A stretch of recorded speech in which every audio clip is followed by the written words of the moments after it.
doing it. You supposed to be happy you sitting there with Kid L. Why you mad? Rocking The and Kid L rolling, podcast. probably the most iced out watch that's ever been on the couch. Oh man, appreciate you. What's brother. happening with that, man? That's worth more than my whole wardrobe, car, and crib put together. It ain't nothing. It's light, bro. It's light. Yeah, man. Introduce yourself to everybody real quick, man. Man, what up, though, Detroit, man? It's your man's Rixh Prez, man. Rixh Prez, man, you were limited in your Instagram post. You have 2 things up. You don't want people to know what's going on. No, man, I went into a reconstruction thing, thing, you feel me? So it's like rebranding, getting everything ready for where I'm going. What made you decide to do that? Really just going out and really talking to these A&Rs and building an understanding on what the hell going on at the top.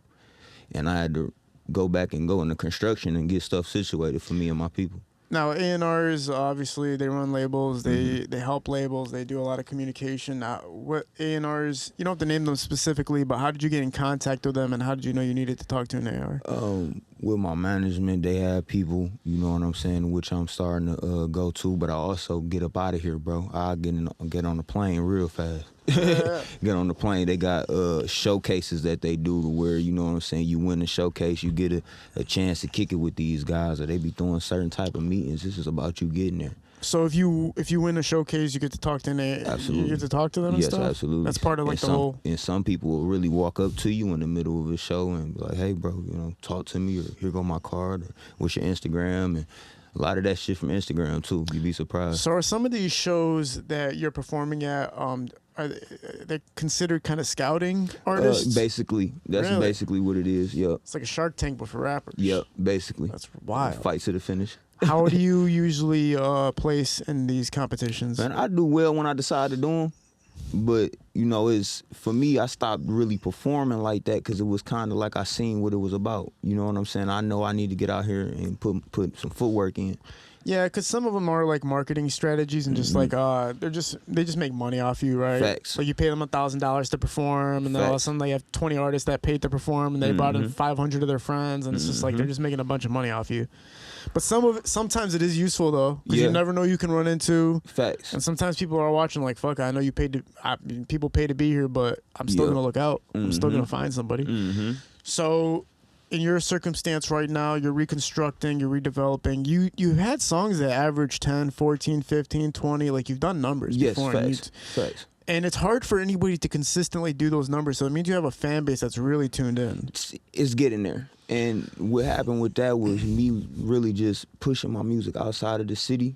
But, like, be surprised how many people I got in Russia that DM me. Or, For real? you know, yeah, facts. And my song ended up going number 8 in the UK. Yep. So that by itself, it spoke volumes to me. You know what I'm saying? So it was kind of like, shit, you never really know how it's gonna work for you. The next person may blow up here, the next person may blow up in Spain. You never know. That's true, A man. win is a win, though. Talk about the 8 spot, man. How'd you get that to notch that on your belt? I started working with a promotion team that really like started targeting what I was doing and where plays were at, and they actually started pressing them. And right now I'm starting to work with some new guys. Shout out to Chase. But some new guys is really about to take me to the next level for real. Yeah, man, it's wild. I'll open up my Instagram and I will be getting messages from people from like Britain and Australia, and I'm like, "Ooh, these guys are like bots or some shit." And then they'll send me voice messages like, "Nah, we fuck with the D." I'm like, Facts. "Oh shit!" They like, know oh, yeah, motherfuckers everything. Really... They know more about the culture than I know about the culture, and I'm in it. Man. No faking. Isn't that wild, man? Like Yeah, they're it's just beautiful. Yeah, it is. It is. It's beautiful. Like we don't know their music, but they know our music. That's the crazy part about it. Now Yeah, talk about where you're from, bro. Yeah, I'm from the east side of Detroit, man. I really I moved around a lot as a kid, but mainly on the east side.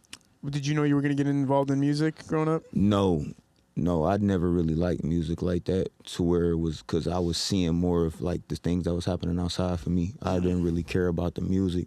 I didn't really get into music until around like 9th grade. For real? Yeah, 8th, 9th grade. Did you get recording in studios right away, or were you just like... my first time recording was in 9th grade. For real? Yep. Where'd you go? My homeboy, Fresh, he got a studio. Oh, cool. So he always had a studio. I was one of them kids when that had the equipment and stuff like that. That's what Brody did with his money. He didn't care about the shoes and there, nothing about that. He wanted to go buy the studio equipment. What was the first science for you that you had something? Shit, walking out of school, hearing people playing the song. My first song I ever recorded. Really? Yeah, type shit. You feel me? That's fire as fuck. So you had hometown support. Oh no, I'm going. Okay. Yeah. You had the hood support, hometown support. Mm-hmm. That's what it's all about. Now you, like I said, I mean, I looked at your videos, I listened to your songs. I'm seeing that you do have a core fan base of people. Because, you know, to me, it's more impressive when somebody's continuously getting 20,000 views versus somebody who gets 100,000 views one time and then the rest of his videos are like 5 and 10 views. So, your core fan base is not just from Detroit; it's outside of Detroit as well, right? How are you maintaining it? And if you were doing so consistently well, why did you have to reconstruct? Man, if I could tell you that I was doing it on purpose, I'd be lying. Really? It was an accident. I didn't know certain things were gonna do what they did, and it was kind of like I wasn't ready for the shit. And not just reconstruction with certain things, but money, like keeping up with the paying and shit. This shit come out my pocket. You know what I'm saying? I don't get no financial backing from nobody. So at the end of the day, a situation happened to where I had to sit my ass down, slow down. If you catch me, you feel me? Like I had to slow down. So at that point, with me slowing down, it was like I got to figure out another way to do what I'm trying to do and still be here for my children, you know? Yeah, there's always the discussion of I have real life situations happening, so I can't really pay attention to my music right now, right? That's real shit, especially, you know, if you're living in an area where you have to pay attention and look over your shoulders or whatever your circumstances. And the thing about living in the city, man, is like, shit, ain't nobody gonna really fuck with you. Like, what you standing on? What you doing? You know what I'm saying? That be like, some people feel like they gotta leave Michigan to blow up, and that's not the truth. It's just, what you doing that's gonna make me want to listen to you. You know what I'm saying? Yeah. It's just how we are. What was one of the most motivating factors for you when you were on that consistent grind at that time? I was recording at the Hip Hop Lab. Really? And I walked in the studio, right? I'm going to see Primo. Shout out to Primo. Shout out Primo. Fucking Vezo Maybach sitting outside that motherfucker. Like, I could look at that shit and touch it, you feel me? And like, he probably don't even know who I am type shit, but me seeing and knowing that was like, he showed me it was possible, bro. Like, he ain't have to talk to me, say a word to me. I could see it. And that meant something to me. Like, nah, I can have that because I can see it. So you see Icewear Vezo's Maybach in the parking lot, and it was just a motivating factor for you? Motivating as fuck, bro. Man, it is. Is it because it comes from where you come from, right? Where else do you see it? Right. That's the first, like, shout out to Street Lord Wine and everybody, you know what I'm saying? But in my generation, I never seen them out here. They raised us through MP3. They were locked up, but their voices and their songs that they left behind, that's what we rode to, listened to type shit. But what do you mean they were locked up? What are you referring to? Like, they were in jail, incarcerated. No, I'm saying shit. like who? I'm saying who are you talking about? Oh, like Street Lord Wine and certain people that just recently coming home to where now people, you know, my generation, they weren't here for that. We skipped a generation. For people like Dogface, Street Lord Wine that's coming along doing their thing now and putting back into the youth. They did a lot of shit back then, but I didn't see that. I see Peasy, Vezo, Babyface Ray with my own eyes. You come from around that same area as I come from. I could do that shit too. Damn. So it hit harder because you knew it was more relatable. It's closer. Way more relatable. Yeah. I didn't see a Big Sean blow up. You feel me? Yeah, that's the conversation for sure, right? Like the people who are you've seen them in the streets and you've seen them in the hood, and even just seeing the Maybach at the Hip Hop Lab that you could touch. It's that shit right there for you. Yeah. It is crazy, man. So that inspires you to keep pushing forward. You don't even have to talk to Vezo. Did you get to go in the studio and talk to him at all? No, shit. Vezo move in and out. At that point, I was talking to Lando. I think for 2 seconds, Lando was in the back room. Now, what do you feel like is happening right now with your audience's retention? Are they informed about you? Yeah, I don't feel like it's not informed about me. It's just more about like people want to see stuff like this. It's very rare that, you know, I sit down with a platform and actually discuss what my mindset is and whatnot. So showing more has a lot to do with it. And not just that, but shit actually delivering and getting back consistent again. Yeah, for sure. Talk about some of the projects that you do have in the works as of now. Right now, I got my first album done, which is called D&D. That's finished. That's set to release in the next 2 weeks. So probably when this airs, it'll be out. Yeah. You got work with the Lumrudy Casino, Stackboy Ty. Lumrudy. I got I got the casino on it. Thank him for that. And I got Statboy Ty on there as well. Yep. That's cool. That's cool as hell, man. Those are two solid features, right? Yep. Did you decide to add anybody else, or is that just finalized right now? No, that was finalized as right now.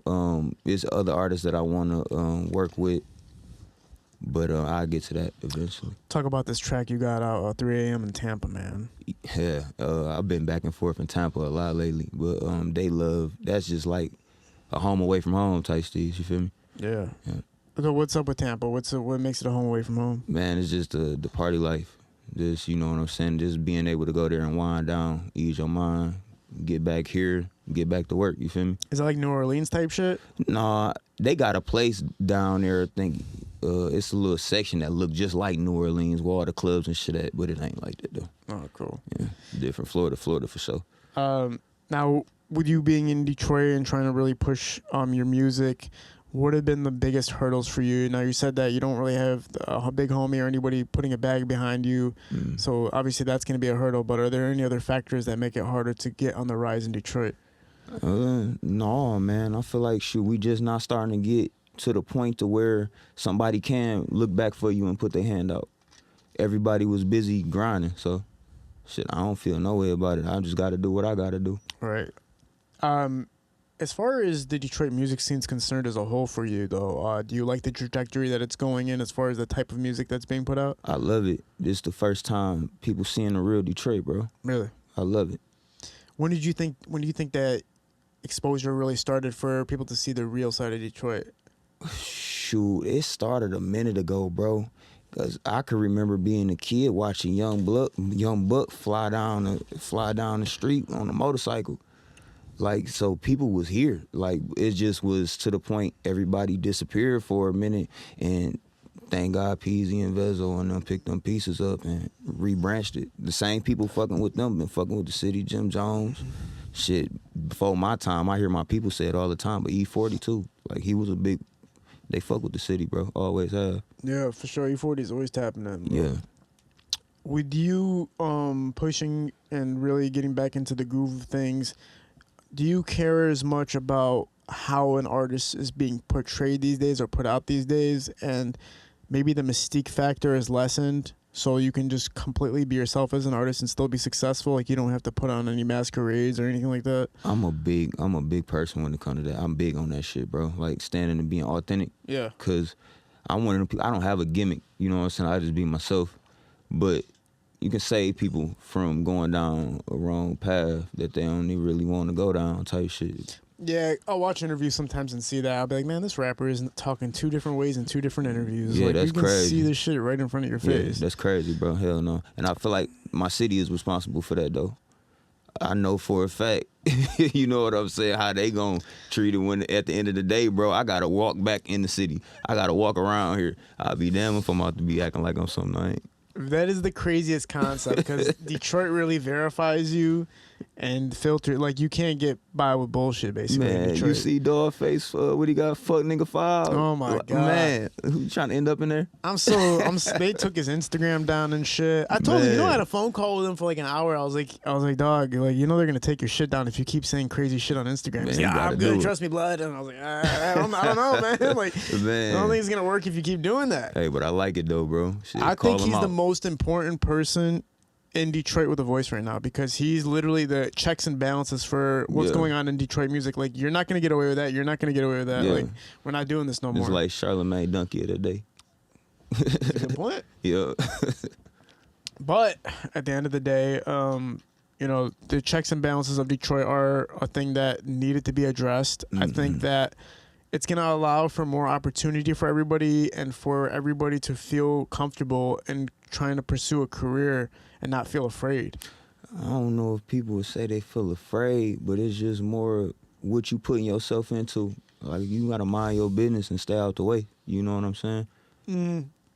That's a good point. But do you feel like at all that their gatekeeping aspect is a true factor into making sure that some artists don't flourish for whatever fucking reason? I feel like it's just an excuse for somebody to sleep better at night. Really? Hell yeah. Because why you responsible? That man ain't responsible for my future. There's only two people can stop me from going where I'm going, and that's God and myself, bro. Like, I don't give a damn about what nobody doing. Shit. You're in the angle that you're completely responsible for your life and its outcome. Absolutely. I knew that since a youngin'. Shit, I was told that when I first decided to make some moves. You feel me? You responsible for that. That's your problem. Who instilled that in you? A couple people. Sure. A couple people. There's a couple OGs that I got. Respect, HB, couple people, you know. It's like never turn and blame the other person, right? Facts. You got to stand on what you stand on. Yeah. Do you find it hard for people to... Let me ask you this question. Mm-hmm. Like, do you find it hard for people to not live by a code per se, but to follow a certain line of... What's the word for it? Your own integrity. Like, and to follow it all the time.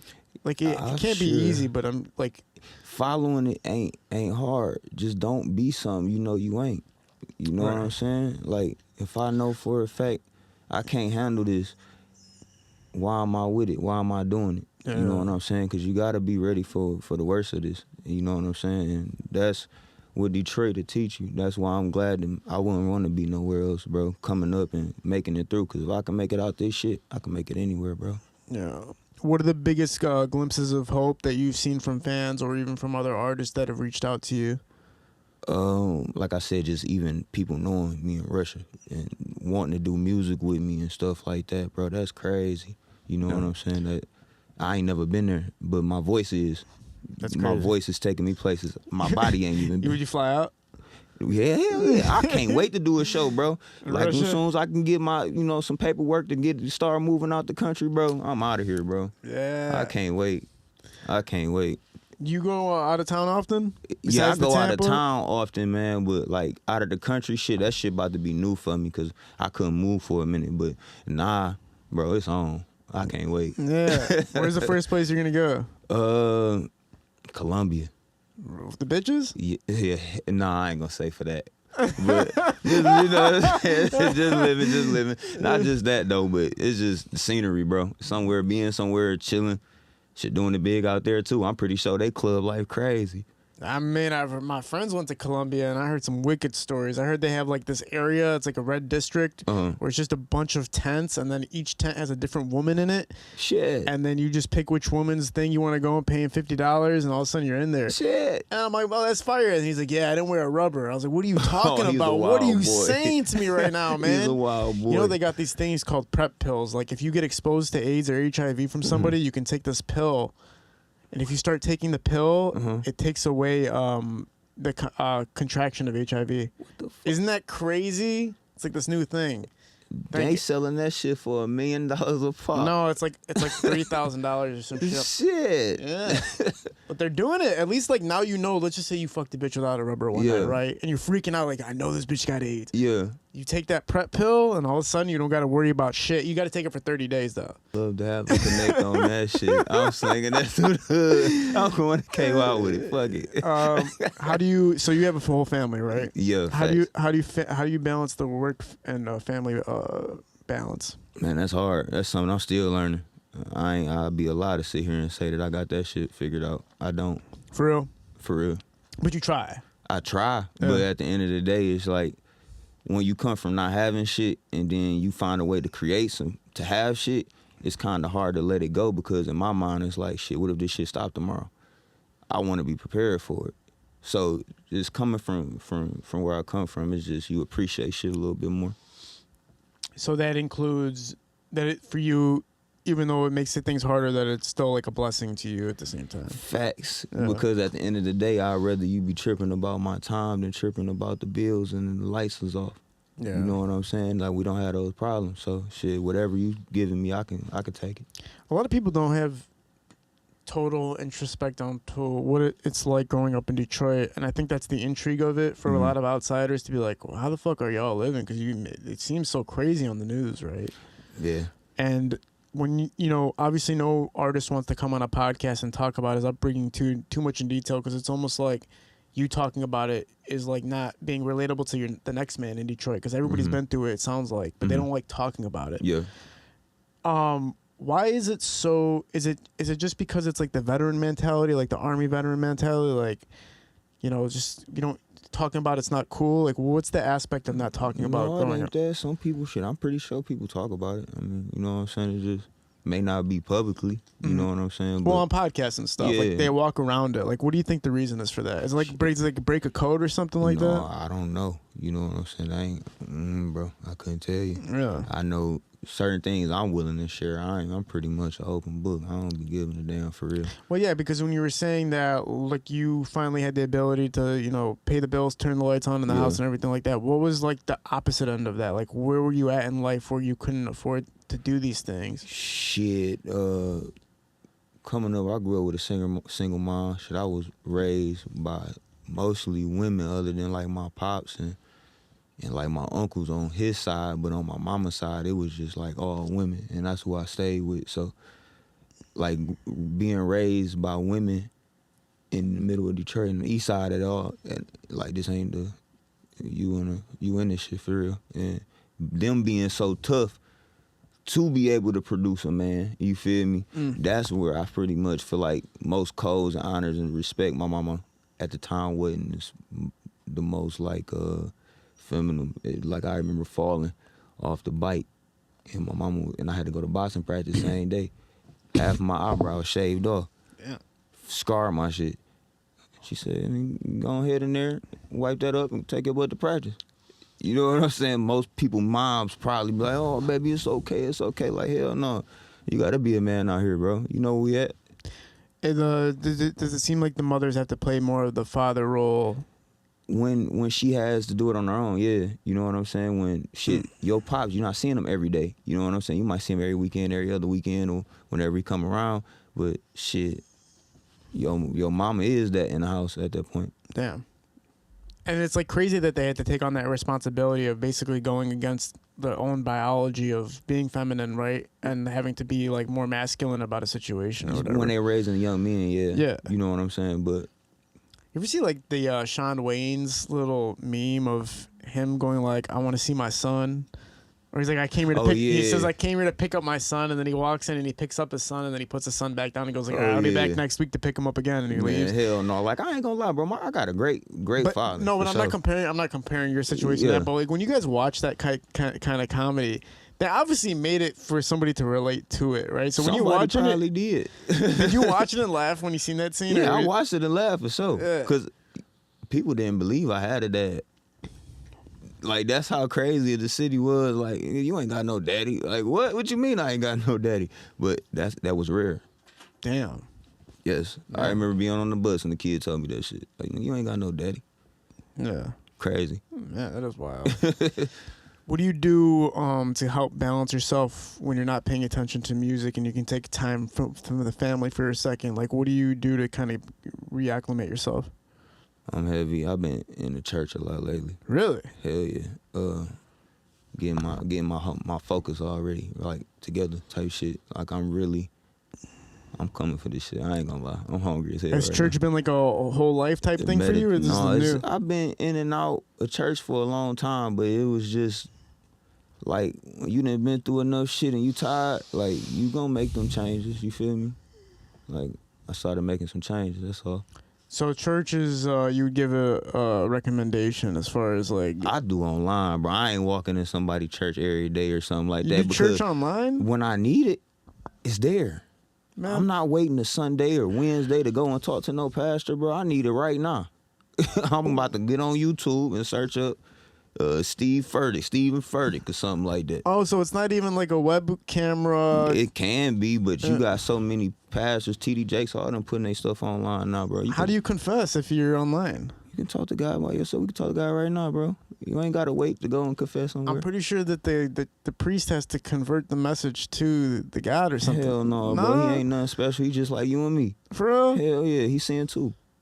Who, the priest? Hell yeah. I don't want to hear no different. I remember I used to work for this pastor that he would take tithes. It was like $300 a month to be a part of his church or whatever, which is like, whatever, fine. Yeah. But then he used to pull up on this big-ass truck with like these 80-inch rims, all gold plates and all this shit. I'm like, damn, do you got to like Like, we get you taking the Tide song, but you got to Yup. throw it in their face that You you're gonna taking throw the it in Tide? the face, bro. Like, what the fuck's Yup. happening? That church on 7 Mile on the west side, that boy so big. You walk out there, there's homeless people sleeping right there. Yeah. There's rooms in that church. They can open the door, but shit, they do it how they do it, man. Do you think if you blow up soon that you would stay in Detroit? Or do you think you'd fly out like a lot of the artists I'm staying in do? my city, bro. I ain't trying to leave. Like, I'm out the city. You feel me? Like, I ain't gonna say like I still stay in Detroit. Shit, that was one of the first things I did when I got some money. I moved away, but I'm still there. What made you decide to move away? Shit, like I said about my pops, like, that was a person who, like, always envisioned shit. So, like, my pops from the west side, my mama from the east side. My pops stayed on Detroit Road in Wyoming, and like, we would always go out to dealerships and look at shit. So he always opened my mind to like new shit. Like, we might be here, but you can think and manifest certain shit, and you can go and get it too. Yeah. So that's what put me into that mode. But when he started getting himself together, he moved to Belleville, and I was able to see water and like so much beautiful shit, bro. And I'm like, shit, one day when I get some money, I'm gonna move out here too. Damn. You know what I'm saying? But I ain't go down there. I had to go somewhere better. But but yeah. Yeah. Talk about the producer scene right now and who you're working with as far as developing your sound and your beats. Primo Beats #1. Shout out Primo. I gotta stay with Primo. Me and Danny just linked up. Danny G. Danny G. Yep. Me and him got some shit coming up soon, and I'm still fucking with my Russians and my boy Soldier. Yeah, both of them, whole Soldier gang. The Russians are making you beats? Hell yeah. Damn. Who's making more fire beats, Detroit or Russians? That's hard, bro, because them motherfuckers got some shit sounding like they made that shit straight on grass shit. Like, you would be surprised, This is bro. a real thing right now. Yes, it's real. Jesus It's Christ. Like, Man. some of them then produce some major hits for some major artists that's around here for real. It's cool. Mm-hmm. Primo's legendary, man, obviously. Yeah. Working with him. How many songs do you have developed with him so far? I have no clue, bro. I can't even count on one hand. Really? How many songs do you have in the vault? I can't even count on two hands. Over 500? No, I probably got at least 80 to 100 songs right now. Oh, so you're about 80. A brand new, though. I'm not counting, like, old shit. I'm just talking about brand new. Is it easy for you to spot which ones are going to be the bangers? No.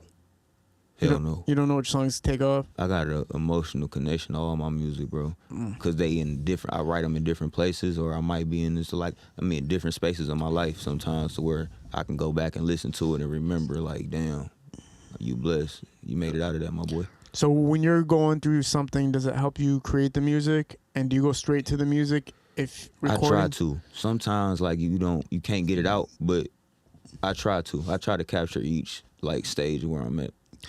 As far as this term of Detroit rappers is concerned, where do you think Detroit rap is going as far as, is it going to go towards more street rap, or do you think drill rap's going to really taking over, or do you think it's going to kind of tour back to hip hop? Like, what do you think the future of Detroit rap is going to be?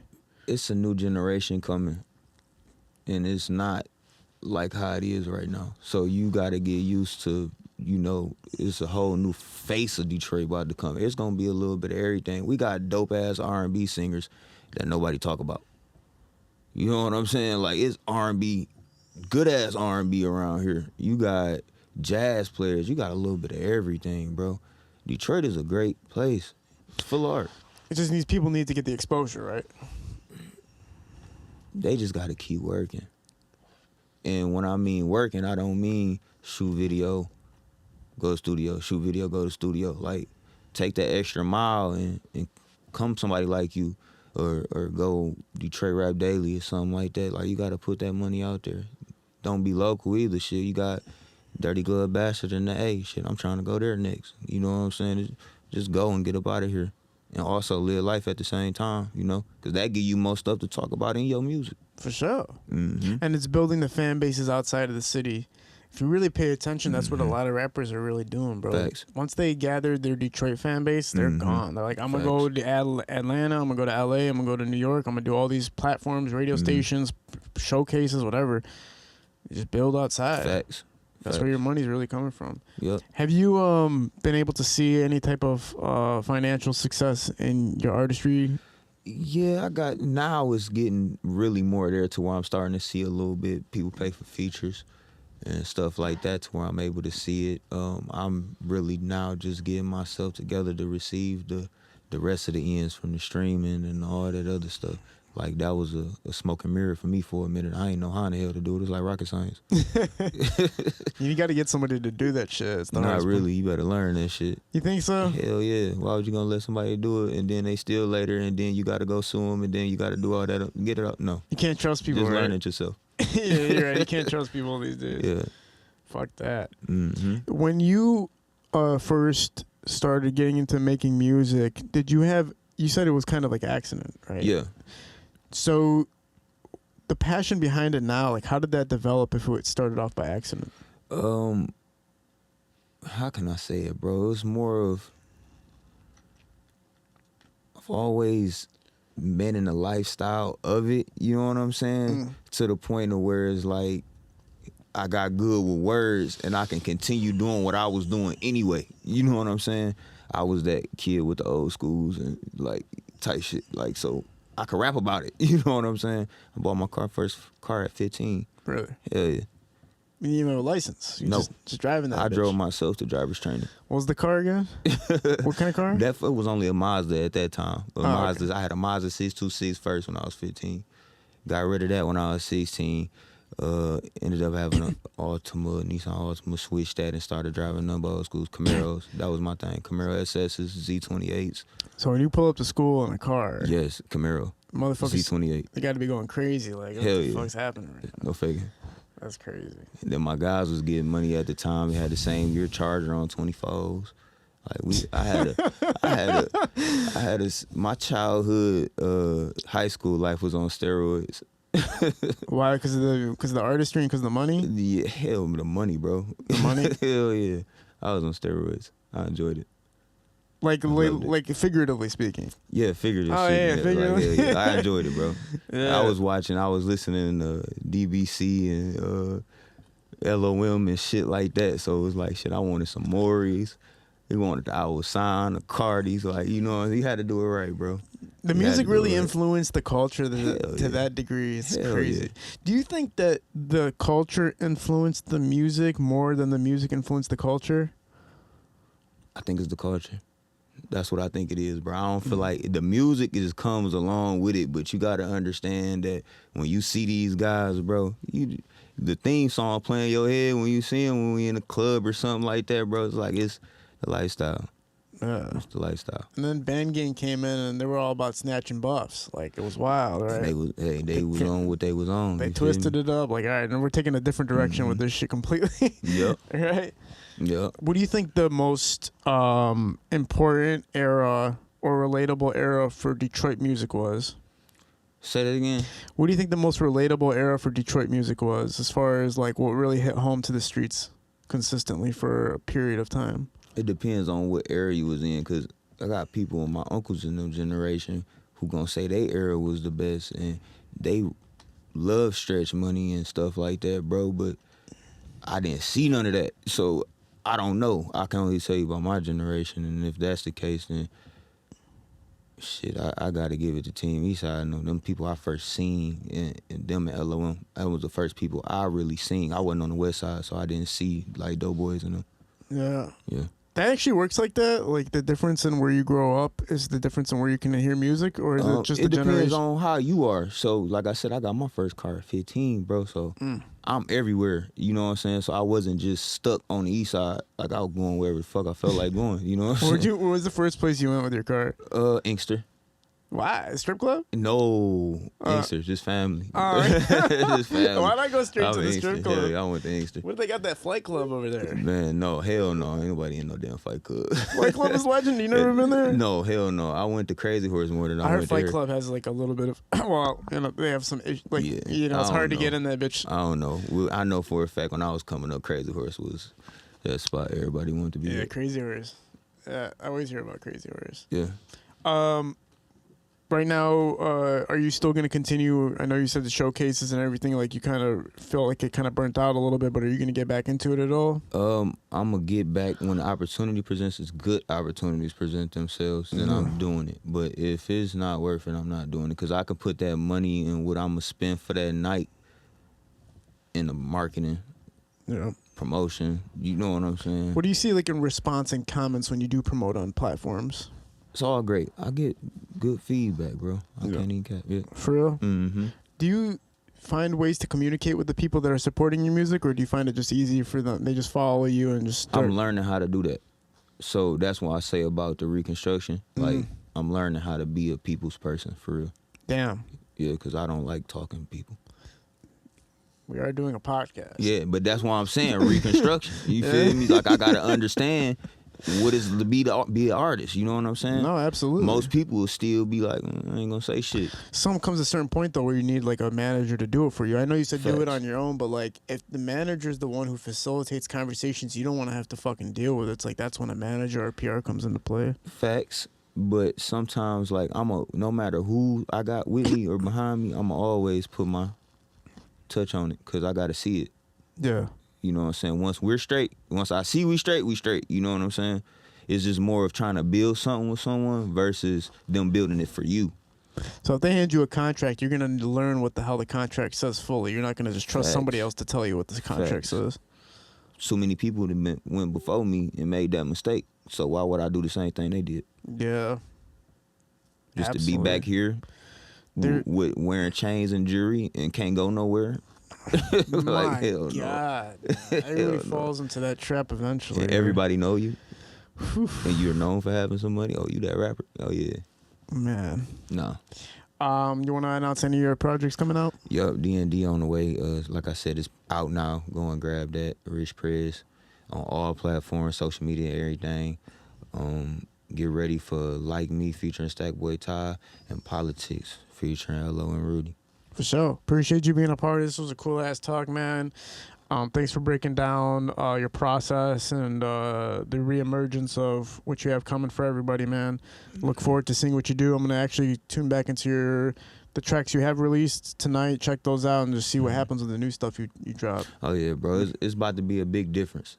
A big difference. For sure. Appreciate you being a part of this. We're at Parallel Sound Studio, High Low Visual Shootings Productions. We're out. Peace. Yes, sir.